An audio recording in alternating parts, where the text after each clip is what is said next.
పశ్చిమాసియా యుద్ధ ప్రభావంతో కమర్షియల్ సిలిండర్ల సప్లై నిలిచిపోయింది. నగరంలో ప్రైవేట్ హాస్టళ్లపై దీని ఎఫెక్ట్ తీవ్రంగా ఉంది. గ్యాస్ ఎక్కువగా అవసరమయ్యే వంటలను ఆపేశారు హాస్టల్స్ నిర్వాహకులు. ఇడ్లీ, దోశ, వడ, పూరి, టీ, కాఫీలను బంద్ చేశారు. సిటీలో దాదాపు 11,000 హాస్టళ్లు ఉండగా ఐటీ ఉద్యోగులు, వివిధ కోర్సులు చదువుకునే విద్యార్థులు కలిసి దాదాపు 10 లక్షల మంది హాస్టళ్లలో ఉంటున్నారు. గ్యాస్ సిలిండర్ల కొరత మరో 2 రోజులు కొనసాగితే వంట కష్టమేనని చెప్తున్నారు నిర్వాహకులు. ఇక దీనిపై మరిన్ని డీటెయిల్స్ సైబరాబాద్ నుంచి సదానందం అందిస్తారు.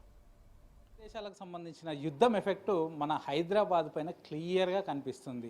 ముఖ్యంగా హోటల్ ఇండస్ట్రీస్, దాంతోపాటు హాస్టల్స్ పైన ఈ ఎఫెక్ట్ మనకు క్లియర్గా సుస్పష్టంగా కనిపిస్తుంది. ఎందుకంటే ఈ హాస్టల్స్ కానీ హోటల్స్ కానీ కమర్షియల్ గ్యాస్ వినియోగం ఎక్కువగా ఉంటుంది. 90% ఆఫ్ ద ఈ వంట ఏదైతే చేస్తారో దానిలో 90% కమర్షియల్ గ్యాస్తోనే చేస్తారు. సో అదంతా ఆ సప్లై పూర్తిగా ఆగిపోవడంతో ఇప్పుడు హోటల్స్లో, హాస్టల్స్లో వంట చేయడం చాలా ఇబ్బందిగా ఉంది. ముఖ్యంగా హైదరాబాద్లో ఎస్పెషల్లీ ఐటీ కారిడార్లో వందల సంఖ్యలో హాస్టల్స్ ఉంటాయి. సో ఇందులో పీజీ హాస్టల్స్ ఉంటాయి, మామూలు హాస్టల్స్ ఉంటాయి. కేవలం ఈ ఐటీ కారిడార్లో కాకుండా అశోక్ నగర్, ఎస్ఆర్ నగర్, అమీర్పేట్, మైత్రివనం, అలాగే అటు దిల్సుఖ్ నగర్, ఇట్లా చాలా ప్రాంతాల్లో ఈ హాస్టల్స్ ఎక్కువగా ఉంటాయి. దానిలో ఇటు ఉద్యోగం చేసేవారు కానీ, లేకపోతే ఇటు గ్రూప్స్కు ప్రిపేర్ అయ్యే వాళ్ళు కానీ, స్టూడెంట్స్ కానీ వీళ్ళంతా ఎక్కువగా ఉంటారు. సో దీంతో ఇందులో ఉండే వారికి ఫుడ్ వంట చేయాలంటే మాకు గ్యాస్ సరఫరా అవ్వట్లేదంటూ కూడా ఇటు హాస్టల్ అసోసియేషన్ వాళ్ళు చెప్తూ ఉన్నారు. సో గత 2-3 రోజులుగా అసలు పూర్తిగా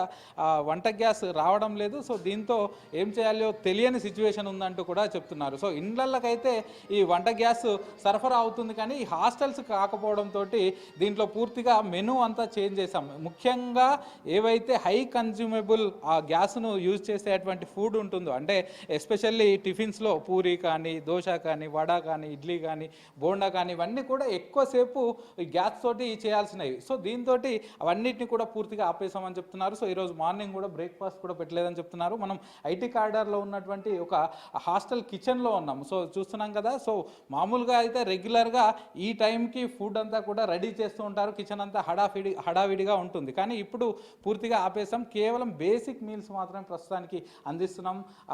రసం కానీ, రైస్ కానీ, దీంతోపాటు పప్పు కానీ ఇట్లాంటి బేసిక్ ఫుడ్ అందించగలుగుతున్నాం. ఎందుకంటే గ్యాస్ లేదు, ఉన్నదంతా కూడా పూర్తిగా అయిపోతుంది. మాకు డే బై డే రెగ్యులర్గా డిస్ట్రిబ్యూటర్స్ ఇక్కడికి వచ్చేసి గ్యాస్ వేసి వెళ్తూ ఉంటారు. సో లాస్ట్ 3 days నుంచి గ్యాస్ లేకపోవడంతో ఇప్పుడు ఉన్నటువంటి 1-2 బండ్స్నే వాటినే యూటిలైజ్ చేసుకోవాల్సి వస్తుంది.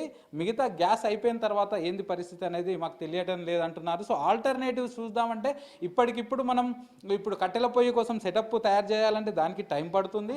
ఇదే కాకుండా చాలా వరకు ఫుడ్ ఐటమ్స్ని కట్టెల పొయ్యి మీద ఉండలేము. కేవలం రైసో లేకపోతే బిర్యానీ అట్లాంటి ఐటమ్స్ కట్టెల పొయ్యి మీద చేయొచ్చు, కానీ ఈ టిఫిన్ ఐటమ్స్ ఇట్లాంటివి కట్టెల పొయ్యిల మీద చేయలేం. కాబట్టి ఆల్టర్నేటివ్స్ చూడాలన్నా కూడా చాలా వరకు ఇబ్బంది అవుతుందని చెప్తున్నారు. సో ఇది దోశ వేసేది. సో ఈ దోశ వేసేది లాస్ట్ 2-3 days నుంచి పూర్తిగా బంద్ చేశాము.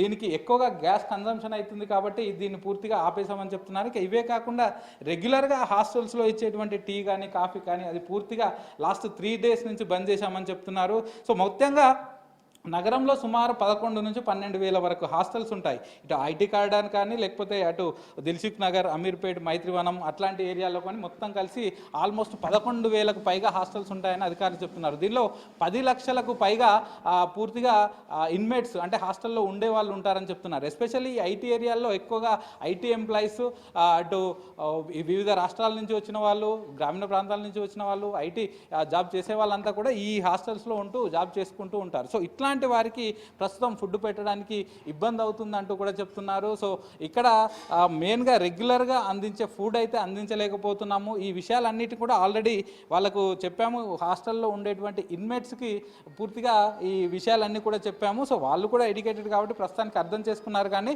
ఒకవేళ ఇలాగే కంటిన్యూ అయితే ఇంకో 2-3 days కూడా గ్యాస్ రాకపోతే పూర్తిగా హాస్టల్ మెస్ క్లోజ్ చేయాల్సిన సిచ్యువేషన్ అయితే ఇక్కడ ఏర్పడుతుందని చెప్తున్నారు. ప్రభుత్వాలు ఇప్పటికైనా కలగజేసుకొని ఇటు హౌజెస్కి ఎలాగైతే ఇటు డొమెస్టిక్ గ్యాస్ అందజేస్తున్నారో సో మాకు కూడా కమర్షియల్ గ్యాస్ అందజేయాలి. రేట్ ఎక్కువైనా పర్లేదు, ఎందుకంటే సప్లై తగ్గిందని చెప్తున్నారు. రేట్ ఎక్కువైనా పర్లేదు కానీ తప్పకుండా మాకు కూడా గ్యాస్ సప్లై చేయాలంటూ ఇటు హాస్టల్ అసోసియేషన్ ప్రతినిధులు అయితే కోరుతున్నారు. కెమెరా పర్సన్ శ్రీనివాస్తో సదానందం, V6 న్యూస్, సైబరాబాద్.